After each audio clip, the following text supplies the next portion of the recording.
Hello बच्चों। यहां जैसे दिया है चारों ही डायग्राम में कि हम लोगों ने क्लॉकवाइज रोटेशन दिया है और इसको रफ सरफेस पे प्लेस कर दिया, बराबर है। तो यहाँ पे हम लोगों को एकदम समझ में आ रहा है कि जो फ्रिक्शन एक्ट होगा इन चारों ही केसेस में आगे एक्ट होगा, क्योंकि जो बॉटम मोस्ट पॉइंट है वो स्लिप किधर हो रहा है, बैकवर्ड डायरेक्शन में, तो फ्रिक्शन किधर लग रहा होगा, सभी में आगे लगेगा और ये लगने वाला फ्रिक्शन काइनेटिक होगा। अगर फ्रिक्शन काइनेटिक हो गया तो एनर्जी कंजर्वेशन की तो हम बात करेंगे ही नहीं। अब अच्छा हमको दिख रहा है चारों ही डायग्राम में जब फाइनल आपके पास बात आएगी तो ये कुछ ऐसा दिख रहा होगा कि ये आपके पास वो सर्कुलर बॉडी है, जो भी होगी, इसका वेलोसिटी कुछ इस डायरेक्शन में होगा,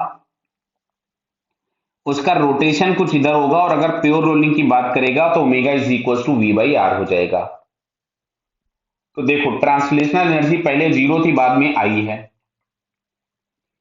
यानी जो फ्रिक्शन होगा वो सारे ही केसेस में ट्रांसलेशनल वर्क डन पॉजिटिव करेगा और रोटेशनल वर्क डन निगेटिव करेगा, क्योंकि सारे केसेस में ओमेगा को वो कम करेगा। तो इसमें कुछ ऑप्शन ऐसे ही दिए हुए हैं, जैसे लिखा है rotational work done by the friction is negative till pure rolling. तो बेटा ये जो ए वाला ऑप्शन हम लोगों के पास दिख रहा है ना, ये तो ये वाला ऑप्शन तो हमारे पास चारों से ही मैच करने वाला है। क्लियर? तो सबसे पहले चलिए मैं यहाँ पे लिख देता हूं फर्स्ट ऑप्शन, यहाँ पे सेकंड वाला है, ये हमारे पास थर्ड वाला है, and next one is fourth. तो देखो ये जो ए वाला ऑप्शन हमारे पास दिख रहा है ये तो सभी में आ जाएगा, बाकी सारे टर्म्स हम देखते हैं, चिंता ना करें आप लोग, ये ए वाला ऑप्शन तो सब में मैच कर गया। क्लियर बेटा? दूसरा लिखा है translation work done is positive till pure rolling start. तो बेटा ये भी बात हमको समझ में आएगी कि बी वाला ऑप्शन भी सभी में आ जाएगा, क्योंकि फ्रिक्शन की वजह से ही ट्रांसलेशनल एनर्जी आ रही है। तो जो बी वाला पार्ट है ये सबके साथ मैच कर जाएगा, यानी इसमें भी आ जाएगा, इसमें भी आ जाएगा, इसमें भी आ जाएगा और इसमें भी आ जाएगा। लिखा है when the pure rolling begins the velocity of centre of mass is minimum, time taken is maximum pure rolling के लिए। तो बेटा इसके लिए मेरे को सॉल्व करना पड़ेगा। तो देखो यहां से अगर मैं किसी भी ऑब्जेक्ट के लिए लिखूं तो इनिशियल एंगुलर मोमेंटम, साहब एंगुलर मोमेंटम कंजर्वेशन कैसे लगाने लग गए? तो अगर हम किसी भी केस में सेंटर से देखेंगे तो mg नीचे लग रहा होगा, नॉर्मल ऊपर की तरफ में होगा और फ्रिक्शन यहाँ आगे पास हो रहा है। तो इस पॉइंट ऑफ कांटेक्ट के अबाउट तीनों फोर्सेस का टॉर्क जीरो है, मतलब नेट टॉर्क जीरो है, तो पॉइंट ऑफ कांटेक्ट के अबाउट एंगुलर मोमेंटम कंजर्व होगा। तो इनिशियल एंगुलर मोमेंटम अगर हमने लिखा तो मिलेगा हम लोगों को I omega not is equals to, हमारे पास आ जाएगा I omega plus M V R, जब ये प्योर रोलिंग स्टार्ट हो गई। ये आ गया आपके पास आई ओमेगा नॉट। अच्छा प्योर रोलिंग स्टार्ट हो गया था तो ओमेगा की जगह हम लोग वी बाई आर लिख सकते थे, प्लस एम वी आर आ गया। यहां से हम लोग वेलोसिटी फाइंड कर लेते हैं। तो इसमें से अगर हमने v इधर से कॉमन निकाल लिया तो यहां से आपके पास बचेगा I by R plus M R. Clear? ये आपके पास आता है आई ओमेगा नॉट, तो यहां से वेलोसिटी इज इक्वल्स टू आपको मिलेगा आई ओमेगा नॉट अपॉन, ये हमारे पास आ रहा था I upon R plus M R. Clear?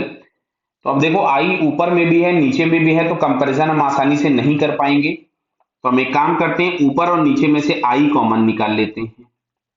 तो यहां अगर हमने ऊपर में से आई, यहां नीचे में से आई कॉमन निकाला तो बचेगा one by R plus M R upon I, इस वाले आई से ही आई कैंसिल कर दिया।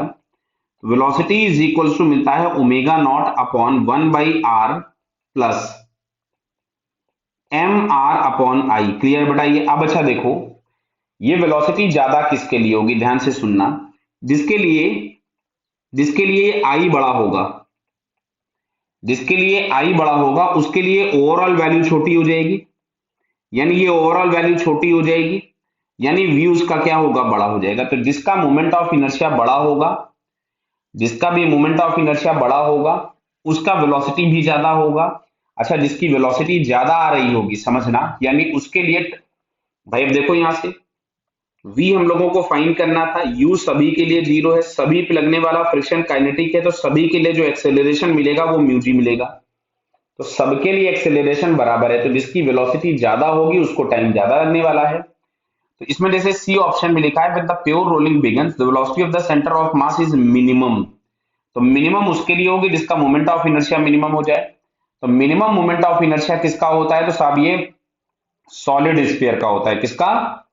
सॉलिड स्फीयर का। तो अब देखिए जरा यहां से रिंग वाला जो है तो रिंग वाले में वेलोसिटी ज्यादा आएगी क्योंकि उसका आई ज्यादा है, तो टाइम ज्यादा लगने वाला है। तो लिखा है when the pure rolling begins velocity of the centre of mass is minimum, ये नहीं होगा, टाइम इज मैक्सिमम, तो ये वाला आंसर और मैच कर जाएगा। मतलब यहाँ पे ए बी तो ऑलरेडी मैच किए ही थे, डी वाला ऑप्शन और मैच कर जाएगा। क्लियर है क्या? फर्स्ट वाले में हमारे पास आंसर हो गया ए बी डी। अब लिखा हुआ है when the pure rolling begins velocity of the centre of mass is minimum, तो मिनिमम तो साहब इस सेंटर ऑफ मास की वेलोसिटी मिनिमम होगी, मतलब फोर्थ वाले के लिए हमारे पास सी वाला और मैच करना चाहिए। ध्यान से देखिए भाई, वेलोसिटी मिनिमम होगी when the pure rolling begins, velocity of the centre of mass is minimum, तो जिसका आई छोटा होगा उसके लिए v भी छोटा होगा, तो ये हम लोगों के पास थर्ड वाले ऑप्शन में एक सी भी, लास्ट वाले ऑप्शन में नहीं, सॉलिड स्क्वायर थर्ड वाला है, तो थर्ड वाले में हमारे पास एक सी ऑप्शन भी मैच कर जाएगा। क्लियर है बेटा?